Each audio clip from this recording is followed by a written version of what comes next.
No, no grabé la presentación, discúlpenme. Esta sesión la está coordinando mi estimada Lu Labra. Ella es también es QFB, pero ella es egresada de de la Universidad Autónoma de Querétaro, corrígeme si me equivoco. Y bueno, fuimos colegas en el Centro Médico ABC. Ella sigue laborando ahí en el área de farmacia clínica y ahora pues como profesora ya desde hace 2 años, si mal no recuerdo. Y bueno, pues a quien va a continuar dando igual clase en la universidad. Le pasó la estafeta oficialmente a Lu y bueno, ella va a continuar dando las clases en la especialización. Y pues me da mucho gusto, agradezco mucho, Lu, tu tiempo y como siempre el esfuerzo que pones para que nuestros alumnos puedan tener esos casos con los ejemplos que les sirven tanto, ¿verdad? Bueno, pues los dejo, Gracias. los dejo en manos de nuestros colegas para darnos el caso de hoy. Gracias. Gracias.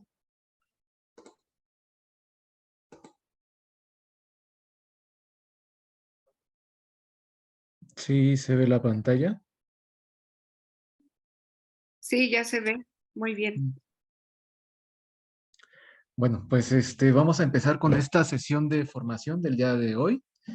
Es un caso de cuidados continuos en el paciente oncológico. Son conceptos aplicados a un paciente con cáncer de páncreas.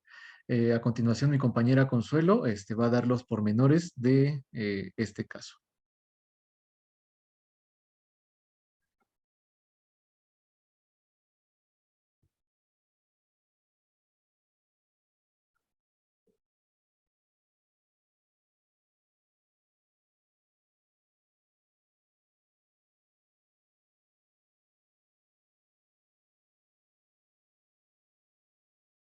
Bueno, continúo. El objetivo de esta plática es reconocer los cuidados que requiere un paciente oncológico en diversos estadios clínicos, identificando la farmacoterapia de soporte necesaria para cubrir todas sus necesidades a través de la práctica clínica.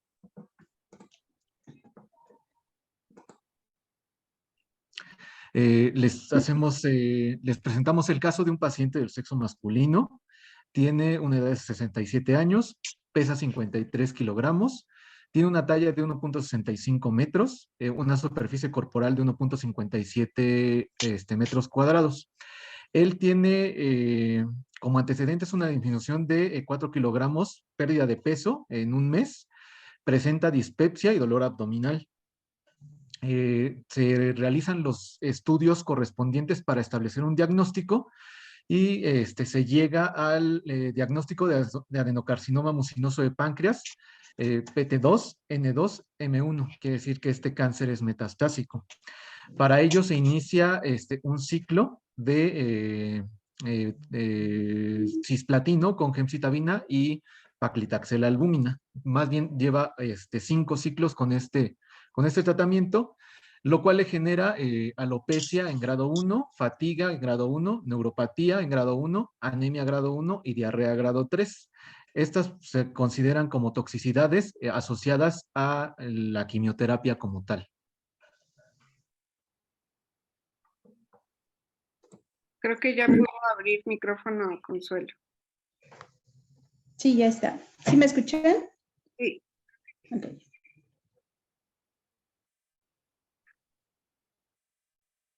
La siguiente, por favor.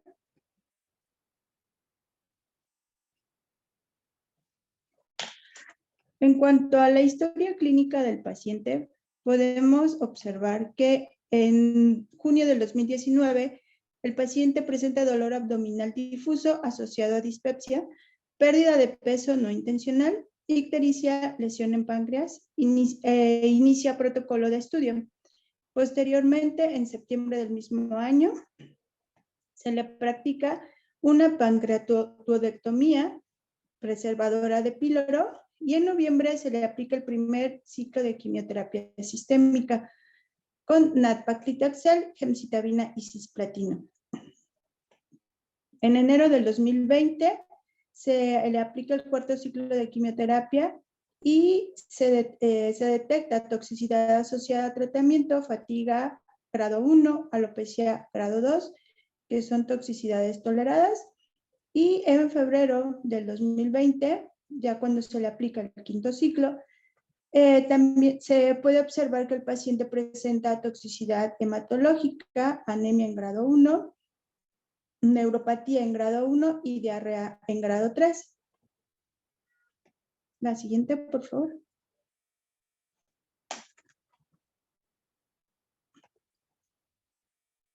El estado en el que se encuentra nuestro paciente al llegar al hospital, pues se muestra toxicidades asociadas al tratamiento del adenocarcinoma municioso de páncreas, PT2, PN2, M1. El estadio clínico es grado 4 y es estable, microsatelital. La actividad tumoral es ganglionar, cervical, mediastinal, pulmonar, retroperitoneal y hepática, y se presenta neuropatía grado 1, diarrea grado 3, alopecia grado 1, fatiga grado 1 y anemia en grado 1. La siguiente, por favor.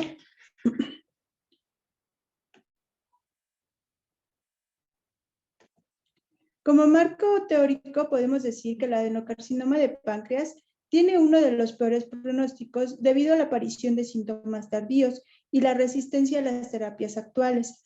A pesar de los rápidos avances en la tecnología médica moderna y las mejoras significativas de las tasas de supervivencia de muchos tipos de cáncer, el cáncer de páncreas sigue siendo un cáncer gastrointestinal altamente letal, con una baja tasa de supervivencia a 5 años y dificultad para la detección temprana.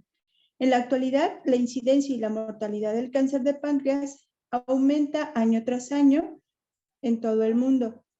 Del 15 al 20% de los pacientes tienen enfermedad resecable o prácticamente resecable en la presentación clínica, con una mediana de supervivencia de 20 a 24 meses.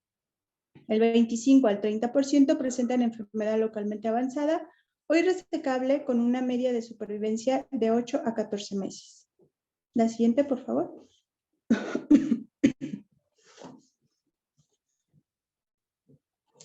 El cáncer de páncreas es considerado uno de los tumores sólidos más agresivos. En nuestro país, en México, representa la 12ª causa de cáncer, con 4.489 casos diagnosticados por año, y representa el 4.9% de las defunciones oncológicas. La que sigue, por favor.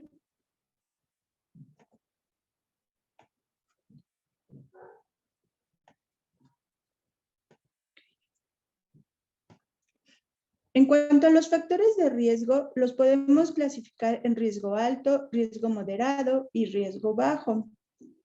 En cuanto al riesgo alto, este se presenta por pancreatitis hereditaria, por el síndrome de Petz-Jeghers, 3 familiares de primer grado o más con cáncer de páncreas. Se dice que es riesgo moderado si el paciente puede presentar fibrosis quística, pancreatitis crónica, es portador de la mutación del gen BRCA2 o de la mutación PALB2, y es de bajo riesgo si tiene alguno de estos factores: tabaquismo, consumo de alcohol, obesidad, diabetes mellitus o un familiar de primer grado con cáncer de páncreas. La siguiente, por favor.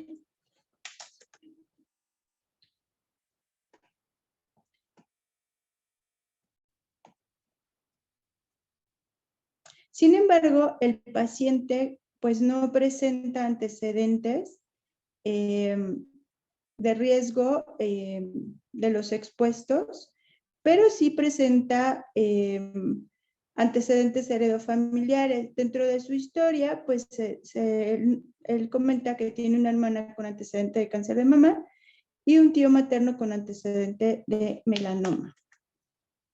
La siguiente, por favor.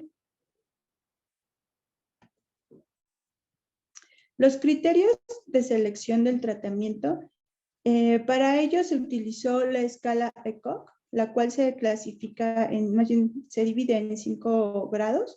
En el grado 0, el paciente se encuentra totalmente asintomático y es capaz de realizar un trabajo y actividades normales de la vida diaria. En el grado 1, el paciente presenta síntomas que le impiden realizar trabajos arduos, aunque se desempeña normalmente en sus actividades cotidianas y en trabajos ligeros. El paciente solo permanece en la cama durante las horas de sueño nocturno. En el grado 2, el paciente no es capaz de desempeñar ningún trabajo, se encuentra con síntomas que le obligan a permanecer en cama durante varias horas al día, además de las horas de la noche, pero no supera el 50% del día. El individuo satisface la mayoría de sus necesidades personales solo. En el grado 3, el paciente necesita estar en cama más de la mitad del día por la presencia de síntomas. Necesita ayuda para la mayoría de las actividades de la vida diaria, como por ejemplo vestirse. En cuanto al grado 4, pues el paciente permanece en cama casi todo el día o todo el día y necesita ayuda para todas las actividades de su vida diaria, como por ejemplo su higiene corporal, la movilización en la cama e incluso su alimentación. Y el grado 5 pues se considera ya el deceso. La siguiente, por favor. La siguiente escala es otro criterio de selección de tratamiento y es la escala de Karnofsky. En esta escala hay una graduación de 0 a 100. Se dice que está en un 100% cuando es un paciente sin indicios de la enfermedad, no hay quejas, digamos es un paciente normal. El 90% la actividad normal, pero con signos y síntomas leves de enfermedad. Va disminuyendo esta actividad. En un 80% se dice que el paciente tiene actividad normal con esfuerzo, con algunos signos y síntomas de la enfermedad. En cuanto al 70%, pues el paciente es capaz de cuidarse, pero incapaz de llevar a término actividades normales o un trabajo activo. El paciente se dice que está un 60% cuando requiere atención ocasional, pero puede cuidarse a sí mismo. En un 50% si requiere gran atención, incluso de tipo médico, y en cama está alrededor del 50% del día. Un 40% nos indica que el paciente es inválido, incapacitado, necesita cuidados y atenciones especiales y está en cama más del 50% del día. Un 30% nos va a indicar un paciente inválido, grave, severamente incapacitado y requiere tratamiento de soporte activo. Un 20% el paciente permanece en cama por completo, ya se considera un paciente muy grave, necesita hospitalización y tratamiento activo. Si el paciente solo tiene un 10% de actividad, pues se dice que ya está en agonía y un 0% se considera un paciente fallecido. La siguiente, por favor.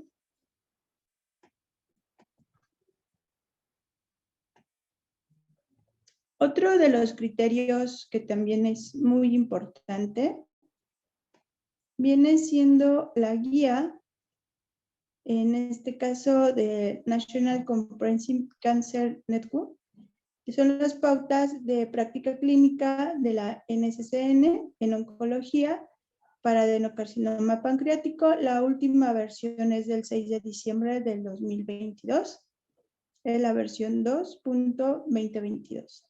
La siguiente, por favor.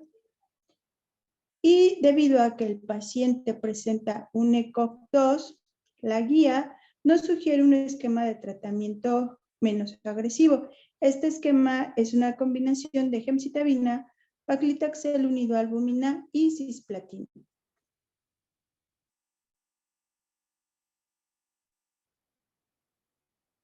De acuerdo a Rob y colaboradores, en 2019 la combinación de nab-paclitaxel, cisplatina y gemcitabina reportó en un ensayo en fase 2 una mediana de supervivencia libre de progresión de 11.8 meses y una mediana de supervivencia general de 19.2 meses.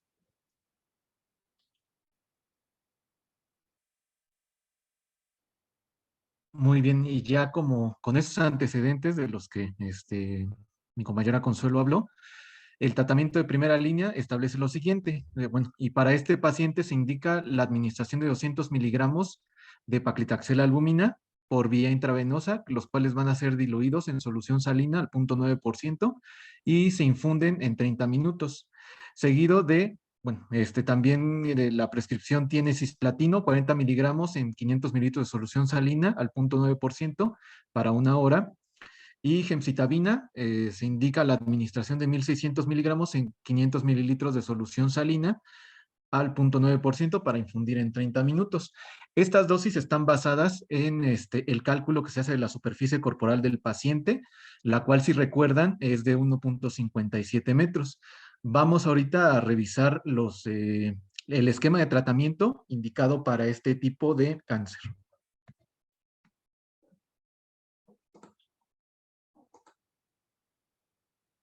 Ok, comencemos con el paclitaxel albúmina. La dosis recomendada para el tratamiento de adenocarcinoma mucinoso de páncreas es de 125 miligramos por metro cuadrado.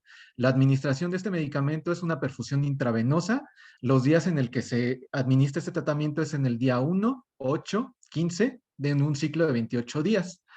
Este medicamento tiene la particularidad de que a comparación de la presentación convencional de paclitaxel, esta está unida a nanopartículas, lo cual genera menos efectos adversos durante la administración.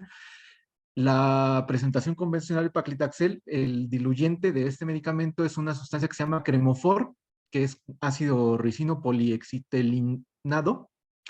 Bueno, es aceite de ricino, perdón.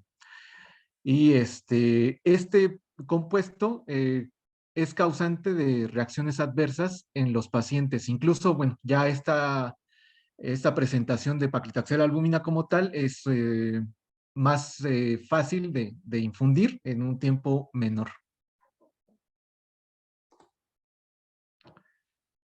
El cisplatino es la dosis que se indica es de 20 miligramos por metro cuadrado. Actúa de forma inespecífica durante todo el ciclo celular. La administración es perfusión intravenosa, se indica en los días 1, 8, 15 de un ciclo de 28 días. Las reacciones adversas más comunes son las náuseas, la nefrotoxicidad, la anemia, linfocitopenia y ototoxicidad. También genera pérdida de apetito, del gusto y sobre todo alopecia. Por último tenemos a la gemcitabina, la cual tiene una dosis recomendada para este tipo de cáncer de 1.000 miligramos por metro cuadrado. Se administra por perfusión intravenosa también. Este medicamento actúa en la fase M del ciclo celular. Los días de tratamiento se dan el día 1, 8 y 15 del ciclo de 28 días. Y las reacciones adversas más comunes que se pueden presentar tras la administración de este medicamento son síntomas pseudogripales, como pueden ser dolor muscular, dolor de cabeza, escalofríos y fatiga. Puede presentarse fiebre a las 6 o 12 horas después de la primera dosis. También pueden presentarse náuseas, se pueden considerar leves, vómito, poco apetito, bajo recuento de células sanguíneas.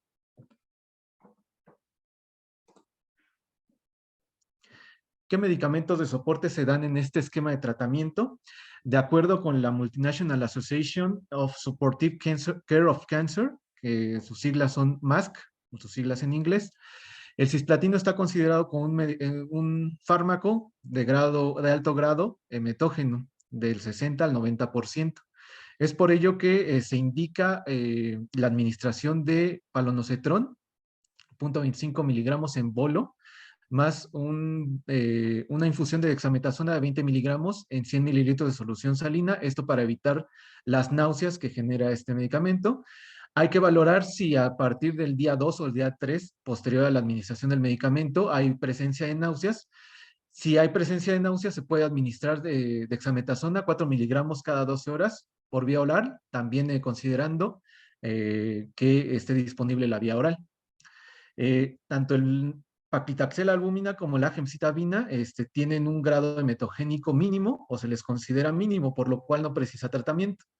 Sin embargo, al estar en concomitancia con el cisplatino, que se considera un fármaco de alto grado emetogénico, se toma la misma pauta, ¿no? Para evitar ese tipo de reacciones adversas. En dado caso de que hubiera alguna resistencia, digamos, a estos medicamentos, también se puede administrar metoclopramida.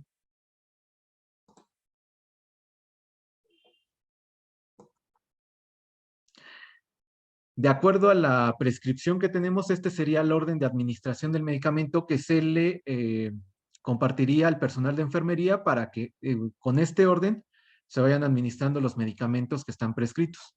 En primer lugar, se pasaría el palonocetrón, la dosis de 0.25 miligramos, que se administra en la vía permeable, la cual tiene disponible el paciente, y pues es una administración relativamente rápida, puede ir incluso hasta 30 segundos o bueno, 1 minuto hasta 5 minutos.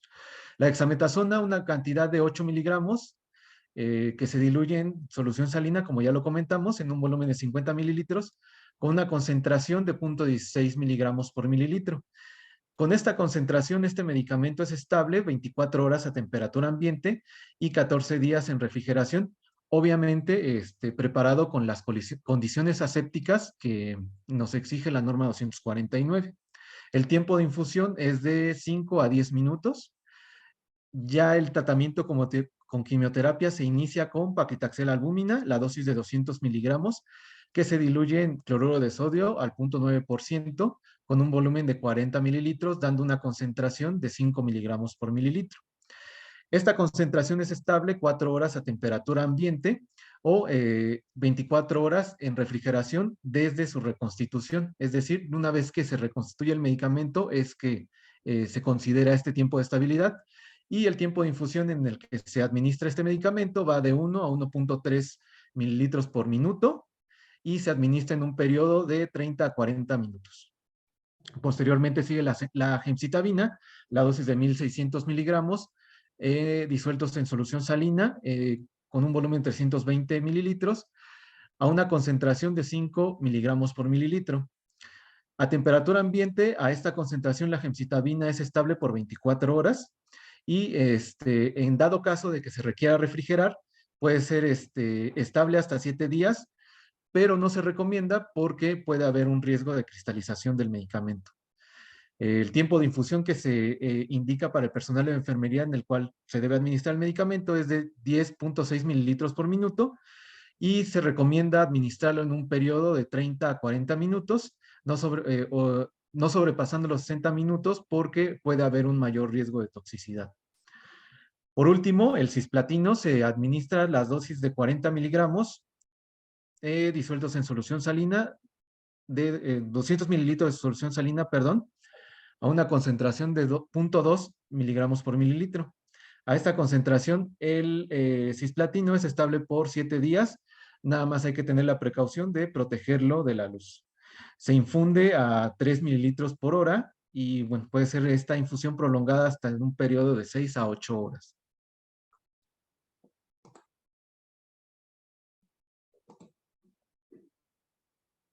Bueno, como ya les hablamos desde un principio de la plática, se detectaron algunos problemas relacionados con la medicación, que son las toxicidades asociadas al tratamiento con esta quimioterapia.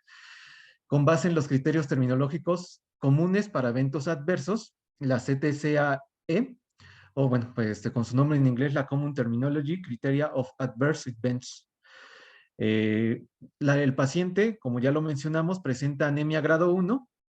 Esta es un trastorno caracterizado por la reducción en la cantidad de hemoglobina en 100 mililitros de sangre. Y esto se describe como un bajo nivel de hemoglobina que debe ser menor a 10 gramos por decilitro. La fatiga en grado 1, con base en estos criterios, es un trastorno caracterizado por un estado de debilidad generalizada con una incapacidad pronunciada para reunir suficiente energía para realizar las actividades diarias. Esta toxicidad es fatiga que remite con el descanso. Al ser de grado 1, con periodos de descanso se puede ir aminorando esta reacción adversa. Posteriormente, la neuropatía también es de grado 1 es un trastorno caracterizado por daño o disfunción de los nervios motores y sensitivos periféricos. Al ser de grado 1 se considera asintomático, sin embargo hay que estar pendientes de cualquier evolución que pueda presentarse, ¿no? Con este tipo de reacción adversa. Otra de las reacciones adversas que encontramos fue la alopecia, que es un trastorno caracterizado por una disminución en la densidad del cabello en comparación con lo normal en un individuo dado una edad y una ubicación de cuerpo determinadas. Es una toxicidad muy característica de este tipo de tratamientos. ¿Cómo se describe? Es la pérdida del cabello de más o menos el 50% de lo normal, pero que no es evidente a una distancia considerable, por lo que no requiere a lo mejor alguna peluca, algún gorro para poder camuflar esta reacción. Y por último, ya al quinto ciclo, el paciente presenta una diarrea de grado 3. La diarrea es un trastorno caracterizado por un aumento en la frecuencia de las evacuaciones intestinales que pueden ser blandas o incluso acuosas. Es un aumento de 7 o más deposiciones por día. Ya es tal la gravedad que se recomienda la hospitalización en este tipo de situaciones, y en dado caso de que los pacientes tengan alguna ostomía, pues hay un aumento, ¿no?, en la producción del gasto.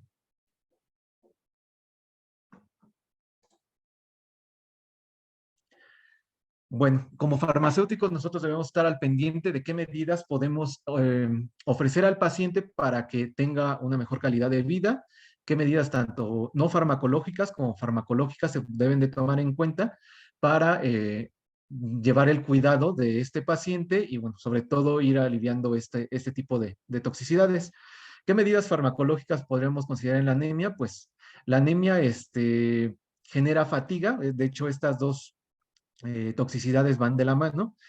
Se considera pues el descanso entre una actividad o otra, planificar con anticipación las actividades que se van a hacer en el día y definir cuáles son las más importantes y cuáles no.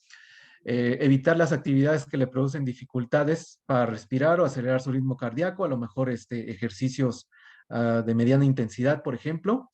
Hay que pedir ayuda a otras personas para hacer cierto tipo de actividades. Recordemos que la escala ECOG y la Karnofsky, si recuerdan la descripción que nos dio mi compañera Consuelo, son pacientes que requieren cierta asistencia, ¿no?, para hacer algunas tareas en su cotidianidad. Hay que tomar abundantes bebidas que no contengan cafeína y alcohol y, bueno, seguir una dieta con un contenido adecuado de proteínas y vitaminas. Como ya les mencioné, la fatiga va muy de la mano con la anemia. Hay que delegar tareas cuando sea necesario, reducir los esfuerzos repentinos y prolongados, evitar las temperaturas extremas, ya que esto también nos puede generar fatiga, evitar tomar duchas o baños calientes o prolongados por la misma situación. Las temperaturas altas pueden generarnos fatiga también, y sobre todo mantener una buena nutrición. También hay que combinar de forma equilibrada los periodos de trabajo y de descanso y, bueno, ir como sopesando los tiempos de descanso y los tiempos de actividad, más o menos tener un balance de tiempo para no sobrecargarnos de actividad y que esto nos genere más cansancio. Para tratar medidas no farmacológicas para la neuropatía, pues hay que estar al pendiente de identificar las áreas del cuerpo que han perdido la sensibilidad, no caminar descalzo, porque eso nos puede producir algún tipo de laceraciones o heridas, usar medias gruesas, o bueno, en este caso calcetines o zapatos de suela blanda, usar ropa abrigada durante el frío, ya que no se puede discernir también este tipo de la temperatura, ¿no? No se diferencia entre el frío y el calor. Utilizar manoplas para manejar objetos calientes en caso de que cocine. Y hay que examinar la piel todos los días a fin de detectar si, como ya les mencioné, si ha sufrido cortes, rasguños o quemaduras, especialmente en los brazos, piernas y los dedos de las manos, y de los pies. Sobre todo pensando en la mielosupresión que generan este tipo de medicamentos. Al haber plaquetopenia también puede haber algún riesgo, ¿no?, en la cicatrización de estas heridas. Para la alopecia, pues dado que no es posible evitar la caída del cabello, como ya les mencioné, esta cuestión tan característica del tratamiento con quimioterapia, pues se centra en pues, la incomodidad que le puede generar al paciente por la pérdida de cabello, la autoestima, el cómo se vea, ¿no? Para ello, bueno, se dispone o se puede proponer el uso de pañoletas, gorros o ya si se cuenta con los medios, pues a lo mejor adquirir una peluca, ¿no? Para esta situación. Para la diarrea, pues bueno, como medida de común, pues es beber muchos líquidos, sobre todo claros. Hay que beber por lo menos unos 2 litros al día. Comer con frecuencia pequeñas cantidades de alimentos blandos y livianos, bajos en fibra, como puede ser el pan blanco, puede ser a lo mejor el plátano o carnes blancas como el pollo. Y sobre todo evitar alimentos que sean grasosos, que sean, que no estén cocidos, como por ejemplo las frutas o vegetales, algunos frutos secos y algunos productos que contengan lactosa o que generen gases, como por ejemplo las leguminosas. ¿Qué medidas farmacológicas vamos a tener con estos pacientes y sobre todo para el tratamiento de las toxicidades que presentan con la quimioterapia? Para la anemia, bueno, se recomienda una dieta rica en proteínas. De hecho, sería conveniente a lo mejor hacer una interconsulta con un nutriólogo para que nos vaya indicando la cantidad ideal para el tipo de estado nutricio que tiene el paciente. Se recomiendan los suplementos de hierro, los suplementos multivitamínicos y algunos estimulantes de la producción de hemoglobina, como puede ser la poetina alfa, perdón, y la darbepoetina.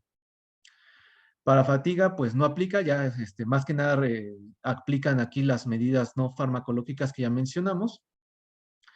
Para la neuropatía, pues se administran algunos antiepilépticos, como pueden ser este tipo de neuromoduladores, como la pregabalina o gabapentina, los gabapentinoides que se unen a la subunidad alfa 2 delta, que reducen la entrada de calcio en la presinapsis, por lo cual se genera, ¿no?, la suspensión de algunos mecanismos, ¿no?, del dolor.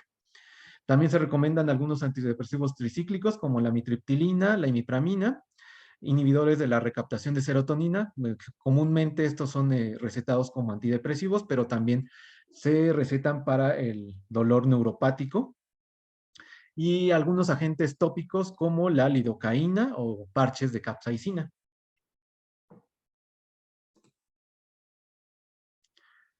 Para la alopecia, pues no hay un tratamiento como tal establecido, o al menos en este tipo de pacientes no hay como datos concretos de si sirven, ¿no?, algunos tratamientos que ayudan a fomentar, ¿no?, el crecimiento del cabello. Y bueno, para la diarrea, que recordemos que este paciente tiene una toxicidad grado 3, el tratamiento de primera línea pues es la loperamida con una dosis inicial de 4 miligramos, seguido de 2 miligramos cada 4 horas o después de cada deposición. La dosis máxima de este medicamento se pueden dar hasta 16 o 32 miligramos diarios. Como tratamiento de segunda línea tenemos el racecadotrilo, que favorece la secreción. Otros medicamentos como la diosmectita, que pueden darse hasta 18 gramos al día, y ya en dado caso de fracaso terapéutico con este tipo de medicamentos, se recomienda el uso de octreotide con una dosis de 100 a 150 microgramos por vía subcutánea cada 8 horas, con aumentos de dosis de hasta 500 microgramos cada 8 horas. Este medicamento actúa inhibiendo la secreción de gastrina, de motilina, pero también ayuda al lentecimiento del tránsito gastrointestinal, por eso se recomienda en diarrea asociada a la quimioterapia.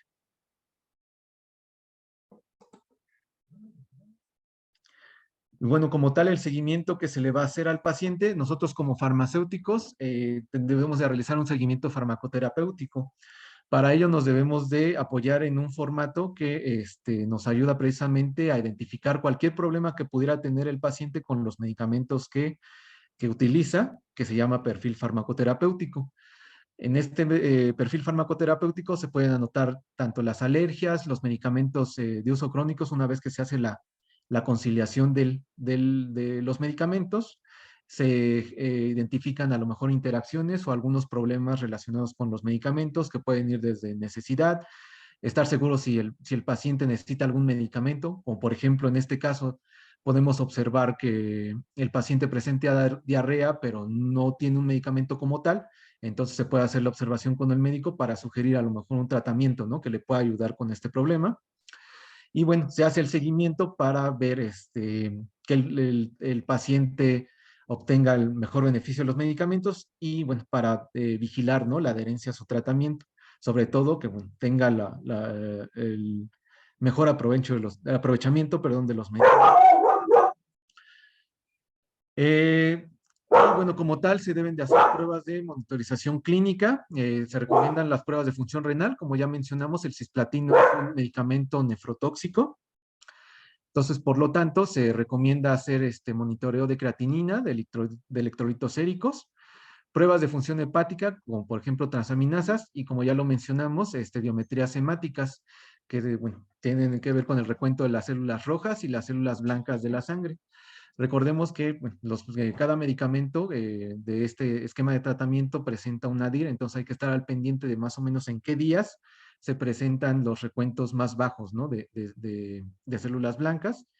Por ejemplo, en la gemcitabina va del día 10, por ejemplo, al día 14, del cisplatino del día 21 al día 39, es un poquito más prolongado, y para el paclitaxel albúmina va entre el día 15 y el día 21. Entonces hay que estar al pendiente de ese intervalo de días para hacer el monitor, ¿no? Como tal. Y bueno, ya para concluir, se identificaron algunas de las toxicidades asociadas al esquema del tratamiento de quimioterapia para adenocarcinoma mucinoso de páncreas, proponiendo algunas opciones farmacoterapéuticas puntuales para dar soporte a los síntomas que presentó el paciente de este caso clínico. Asimismo, se establecieron algunas pautas que permitieron brindar cuidado continuo en el paciente oncológico. Entonces, como tal, aquí cerramos la plática. No sé si tengan alguna duda y estamos así abiertos para cualquier duda que tengan.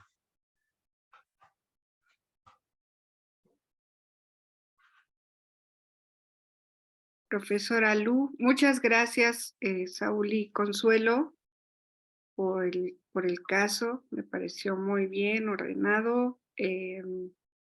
No sé qué opinan los demás. Por ahí hay unas, nada más, yo creo por el nervio dijiste de la gemcitabina que se da, que es de fase M, o a lo mejor yo escuché mal, pero recuerden que hay que recordar que actúa a final de la fase G2 y en la fase S. Así es. Sí, ahí luego los nervios nos traicionan. Sí, perdón. Sí. Ok. Y profesora Lu, ¿quisieras agregar algo más? Yo creo que hay mucho. Hola. ¿No? Bueno, creo que es un caso que en realidad es para hablar muchísimo más. Se podría hablar, justamente lo hablábamos con los chicos, de sí, pero no nos podríamos meter muchísimo más o profundizar más porque nos vamos a tardar más tiempo, ¿no? Pero en general, justamente, Saúl, de una parte importante que también podríamos agregar a esta parte del soporte es la parte de la importancia que tiene la hiperhidratación en un paciente que tiene como tratamiento cisplatino, ¿no? Justamente por la cuestión de la nefrotoxicidad o el grado de nefrotoxicidad que nos puede llegar a ocasionar.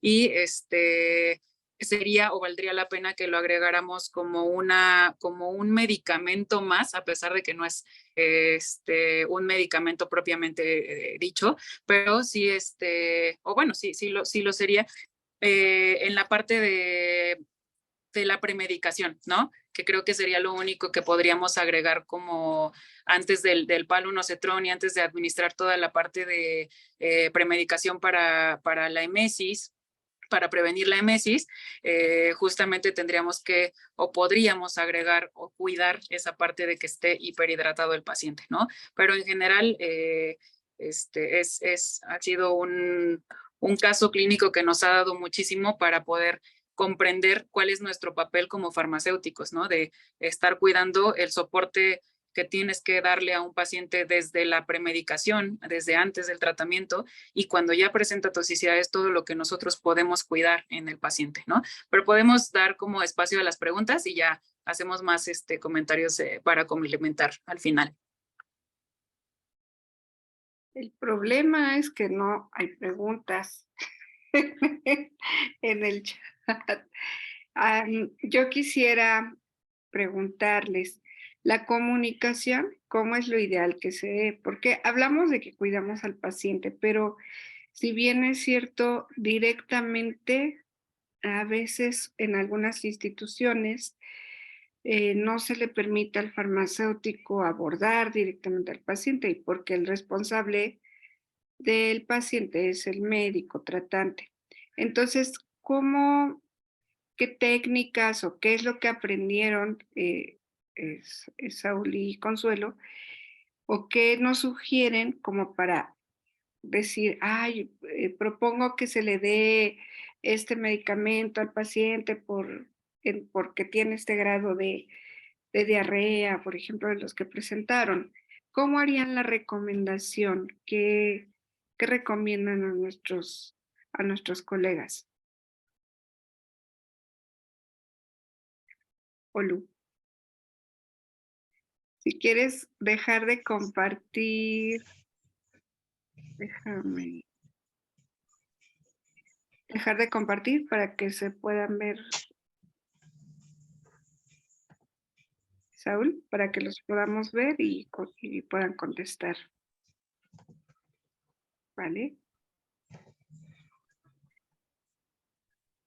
Pues básicamente dirigirnos con el médico, hacerle pues la intervención o la actuación farmacéutica directamente al médico. En algunos casos, por ejemplo, es más conveniente dirigirnos con la jefa de enfermeras o quien esté coordinando la sala de aplicación de quimioterapia en el caso de cuando se trate de hidratar al paciente. Considero que hay diferentes situaciones y dependiendo del punto que nosotros estemos detectando, tenemos que evaluar si nos dirigimos al médico o bien ya al personal de enfermería. Muy bien. Y bueno, como tal, dirigirnos de forma, sobre todo respetuosa y no tan agresiva, ser un poquito asertivos en la comunicación tanto verbal como física. Porque, bueno, me ha tocado que hay ocasiones en las que tengo como un tono de voz a lo mejor muy, muy fuerte y ya lo consideran como un regaño o como o sí, como lo consideran agresivo. Entonces, primero hay que controlar bien la comunicación, hay que estar seguros de lo que vamos a recomendar. Antes de hacer una recomendación, hay que estar bien documentados de lo que vamos a recomendar. Y bueno, hay que estar también preparados, ¿no? Para cualquier desenlace. A lo mejor le llaman tolerancia a la frustración, ¿no? A lo mejor la intervención no puede ser aceptada, pero este, ahora sí que se hace, ¿no? La intervención como tal en beneficio del paciente. Ya la última decisión, pues, es del médico. La actuación, ¿no? Más que nada, Ujú. la actuación. Dice por aquí, ¿cuál sería la diferencia entre el esquema presentado y el esquema FOLFIRINOX para el tratamiento del cáncer pancreático? Es muy interesante la pregunta, Jorge. ¿Por qué eligieron, por qué creen que hayan elegido este esquema si el de referencia es un FOLFIRINOX? Bueno, yo lo poco que sé es que el ECOG que tiene el paciente es fundamental. A ver, Consuelo, no solo por lo que contiene, sino porque lo eligieron. Adelante, Sí, de Consuelo. hecho, la guía es lo que nos marca debido a la escala ECOG, tiene grado 2. Y de hecho, en la presentación se mencionó que es un esquema menos agresivo. Entonces, debido a qué tan funcional podemos decir es nuestro paciente, es que se le recomienda este tratamiento. Sí, por ejemplo, el medicamento que está diferente, por ejemplo, es un platino. Tenemos aquí cisplatino y en el otro sería oxaliplatino, tenemos ácido folínico, o sea, estamos atacando fase S. Si se fijan, estamos sobre las mismas fases que en este mismo esquema, porque la gemcitabina es de fase G2 y el fluorouracilo igual, fase G2 o fase S, y los platinos pues inespecíficos, ¿verdad? Pero justo como decía Consuelo, el estado funcional del paciente juega un papel muy importante en la toma de decisiones. Pregúntale a un paciente que lleve Folfirinox cómo le va. Y realmente es muy tóxico el esquema, es muy agresivo. Y bueno, se supone que con el paclitaxel unido a albúmina, justo se busca paliar un poquito la toxicidad en cuanto a neuropatía, aunque ahí la toxicidad hematológica es la predominante, ¿verdad? Con el paclitaxel unido a albúmina. Lu, seguramente tendrás algún otro comentario respecto a esta pregunta.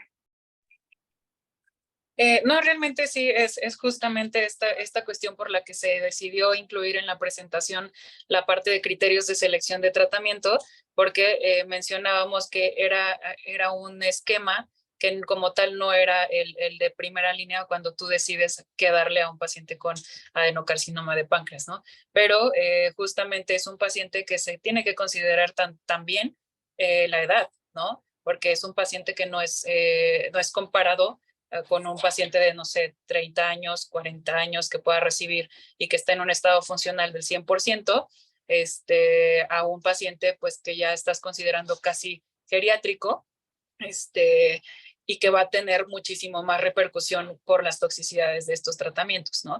Y justamente algo que también es importante agregar, que tampoco estuvo dentro de, porque el paciente no presentó toxicidad, por ejemplo, hematológica como una neutropenia, pero también al tener un medicamento que tiene mayor capacidad de tener toxicidad hematológica, tenemos que tener una parte importante como farmacéuticos de vigilar que sí se le den los factores estimulantes, ¿no? De colonias en el tiempo, que mencionó algo súper importante, Saúl, de los nadir, ¿no? Y entonces cuidas el nadir de cada uno de los medicamentos y sobre todo del que tiene mayor incidencia en toxicidad hematológica y haces como esa intervención de en qué momento sería lo más recomendable para poder administrar un factor estimulante de colonias, ¿no? Entonces sí es como algo que puedes como ir aportando una parte importante de como farmacéutico, y dentro de eso pues es comprender por qué le están dando un esquema diferente, ¿no?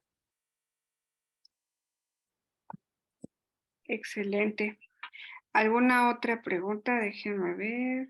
Pues en Facebook no preguntaron. Están muy callados. ¿Alguna otra recomendación? ¿Alguien de la sala que quiera comentar?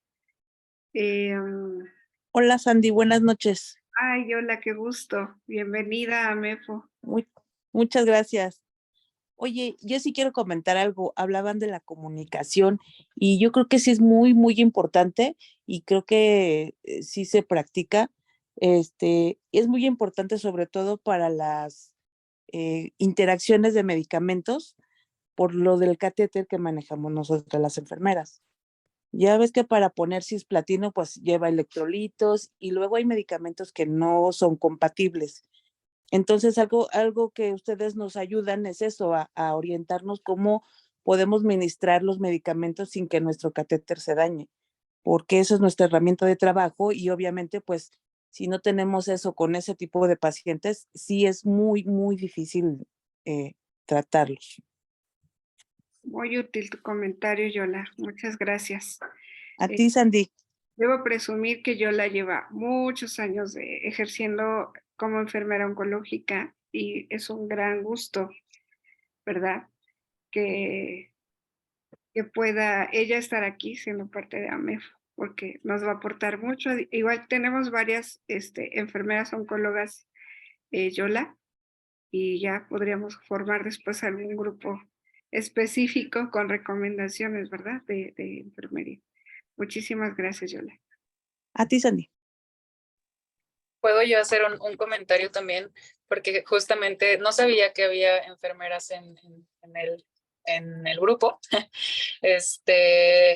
Pero justamente es súper importante tu comentario porque, y bueno, voy a hacer una pequeña aclaración, que es una diferencia grande la que existe entre una interacción farmacológica, propiamente hablando de interacciones, contra la compatibilidad que puede llegar a tener las soluciones cuando se administran, ¿no? Y aquí lo que mencionas de la administración de cuando no puedes administrar dos al mismo tiempo, por ejemplo, hablamos de compatibilidades y justamente por eso es importante que se respeten los órdenes el orden de administración y no, y bueno, además de que también por la parte de dejar que haga efecto uno de los medicamentos para poder administrar el siguiente o al menos el de profilaxis de náusea para poder evitar que el paciente tenga náusea, ¿no? Entonces es súper importante esto que mencionas de la parte de las compatibilidades y qué bueno que tenemos enfermeras interesadas, ¿no? En conocer como todo el proceso que tiene que pasar un paciente que va a recibir un esquema de quimioterapia, ¿no? Muy bien. Pues si no hay nada más que agregar, me gustaría pues agradecer a nombre de nuestra asociación. Les haríamos llegar su constancia. Ahorita me hago bolas con las pantallas. Pero les hacemos llegar su constancia como ponentes. Muchas gracias, Lu, por coordinar este caso y bueno, por la orientación al respecto. Gracias por su atención. Como aviso, les queremos decir que este año vamos a cerrar inscripciones a MEFO al 31 de marzo, porque para eso tenemos que compartir la plantilla de socios para que también les llegue la información de eso y muchas veces ya no podemos estar actualizando la plantilla. Entonces, como algo justo sería que ojalá nos puedan contestar el formulario de inscripción que está en la página de www.amepo.com.mx, el formulario de inscripción, para que con eso nos apoyen a decirnos, sí quiero continuar en AMEFO. Ahí hay está la página explica las diferentes cuotas de adhesión. Y dependiendo, ¿no? Si eran socios, si son socios nuevos, si estuvieron el año pasado, se van haciendo descuentos. Pero lo que nosotros tenemos que hacer es enviar el informe a la ESOP para que también sean tomados en cuenta. ¿Sí? Por ejemplo, ahorita ellos están pidiendo gente que quiera participar en los diferentes comités. También nosotros ya haremos nuestros propios comités, todavía somos muy jóvenes. Pero justo cuando uno participa en esas asociaciones internacionales, pues va uno pues aprendiendo cómo se organizan y practican su inglés, los que quieran estar en la ESOP, ahí practican el inglés y colaboran con otros colegas del mundo, ¿no? Por ejemplo, el creador de Stabilis, sí conocen la página Stabilis, ¿verdad? El doctor Jean Viñerón, cuando son las asambleas, para mí es un agasajo, ¿no? Porque está el doctor y pues comenta algo y bueno, es bonito estar con colegas de todo el mundo. Entonces, bueno, yo voy porque represento a MEFO, pero realmente la información les va a llegar a su correo si se inscriben en el formulario para que nosotros lo podamos enviar a ellos. Por favor, aunque no paguen hasta marzo, pero traten de inscribirse antes del 31 de enero para que podamos ya enviar la base y que los tomen en cuenta para ser parte de la asociación. Con su cuota de inscripción a MEFO es la cuota de inscripción a ESOP. Así que, bueno, hacer el aviso, como dicen los avisos que es importantes, ¿verdad? Y tomar en cuenta en febrero vamos a tener el mes de las 2 sesiones de febrero van a ser dedicadas a oncología pediátrica. Tenemos solo unos cuantos colegas de hospitales pediátricos, pero pues ahí avisen a sus compañeros, colegas, que vamos a dar 2 temas. Bueno, la doctora Melchor y el doctor Olaya nos van a apoyar con temas de oncopediatría para que estén atentos en en febrero, porque ya estamos a la vuelta. Agradecidas como siempre con Lu y con nuestros futuros especialistas, ya están en la fase final para que se puedan titular y pues mucho gusto de estar esta noche con ustedes. Gracias por su asistencia. Recuerden, su asistencia genera horas de formación que al final del año, a los que son asociados a AMEFO, se les envía finales o inicios de año, la constancia de formación correspondiente con los temas que vemos. Quienes no pueden ver las sesiones, se les va a mandar el enlace, ya no al correo, sino a que puedan verlo en otra red para que no les saturemos el correo, sino que tengan el enlace para poder ver el video próximamente. Y bueno, aquí en el Facebook también, a los que están en Facebook y que ya no se quieren asociar, pero lo tienen ahí las sesiones de formación también. Así que pues están invitados. Bueno, Consuelo ya es miembro de AMEFO. Saúl, por si te quieres asociar, ahora ya eres si eres miembro de honor, pero para tener voz y voto, hay una modalidad de inscripción. Tienen el formulario, por favor. Y bueno, pues estamos en contacto. Nos vemos el 7 de febrero, que es la siguiente sesión con el tema de oncopediatría. Muchas gracias y bonita noche a todos. Hasta luego. Gracias, Andy. Bye. Gracias, hasta luego. Muchas gracias. Hasta luego. Les dan un aplauso desde Perú, ¿verdad, mi querido Jorge? ¿O estoy confundida de país? Creo que sí sí, él es de Perú. Miren, ahí andan. Muy bien, gracias, Azucena. Hasta luego. Bonita noche. Buenas noches. Saludos. Saludos. Bye. Bye.